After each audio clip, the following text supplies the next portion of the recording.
தலை மூஞ்ச வரைக்கும் ஒன்று வெட்டுவேன், இல்லைன்னா எப்படி சொல்கிறது, பையனை வெட்டுவேன். நான் அவ்வளோதானே நான் சொல்ல முடியும். சாதி வெறி படத்தை பார்த்தோன்னா வெறி ஏறிட்டான். அவங்க அக்கா தங்கச்சி யாராவது லவ் பண்ணால் வெட்டிடுவானான். வெட்டிட்டு சுச்சித்து மாதிரி மூஞ்ச மூடிக்கிட்டு களி தின்னுட்டு பொத்திட்டு ஜெயிலே கிடக்க வேண்டியதான். வாழ்நாள் முழுதும் சிறையில் தான் இருக்கணும்.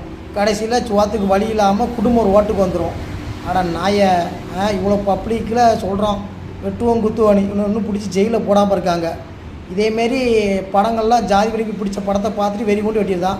அதோட வாழ்க்கை வம்பா போயிடும். சுச்சித்தை பாரு, தோரணைக்கு இப்போ அந்த அப்பாவி கவினை வெட்டி கொண்டான். இப்போ மூஞ்ச மூடிட்டு ஓடுதான், கதறு தான், அழுதான்.